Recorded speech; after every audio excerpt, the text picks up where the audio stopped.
देश की ताकत तीनों है महान, जवान, किसान और जनता महान। 988 करोड़ बैंक लोन घोटाला, शिल्पी केबल्स पर ईडी का शिकंजा, दिल्ली एनसीआर और पंजाब में छापेमारी।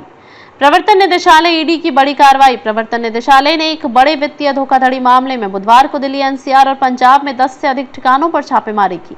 यह कार्रवाई शिल्पी केबल्स टेक्नोलॉजीज लिमिटेड और इससे जुड़ी कई संस्थाओं और लोगों के खिलाफ की गई है। मामला करीब 988 करोड़ के बैंक ऋण घोटाले से जुड़ा हुआ है, जिसमें कथित रूप से बैंकों को धोखा देकर लोन लेकर उसका पैसा विदेशों में भेजा गया। सीबीआई के एफआईआर से शुरू हुई जांच इस मनी लॉन्ड्रिंग जांच की नींव केंद्रीय अन्वेषण ब्यूरो सीबीआई द्वारा दर्ज एक प्राथमिकी से पड़ी। उस एफआईआर में शिल्पी केबल्स के प्रमोटर्स और सहयोगियों पर आईडीबीआई बैंक के नेतृत्व वाले बैंक समूह से धोखाधड़ी कर लोन लेने का आरोप लगाया गया।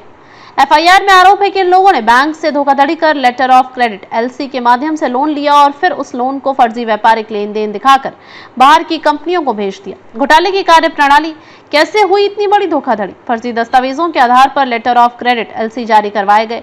इन एलसीज के आधार पर विदेशी कंपनियों को भुगतान किया गया। ये कंपनियां या तो फर्जी थी या तो प्रमोटर्स की ही शेल कंपनियां थी। इस तरह से बैंकों से प्राप्त लोन को मनी लॉन्ड्रिंग के जरिए विदेशों में भेजा गया। ईडी को इस बात का भी संदेह है कि इन लेन देन में जिन वस्तुओं या सेवाओं का जिक्र किया गया है वे वास्तव में कभी खरीदी ही नहीं गई।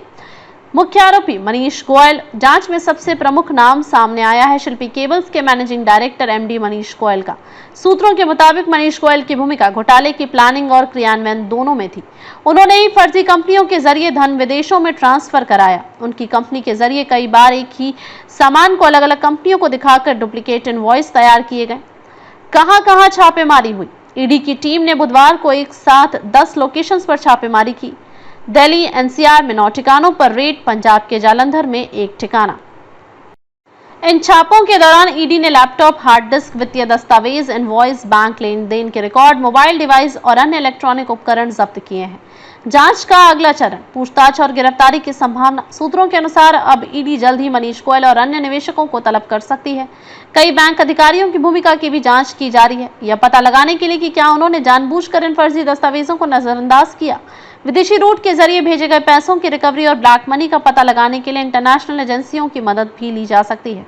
बैंकिंग सिस्टम के लिए एक और झटका। यह केस इस बात को फिर से उजागर करता है कि भारत की बैंकिंग प्रणाली किस प्रकार कॉर्पोरेट धोखाधड़ी का शिकार हो रही है। बैंकों को बिना पर्याप्त वेरिफिकेशन के बड़े लोन जारी करने की नीति पर सवाल खड़े हो रहे हैं।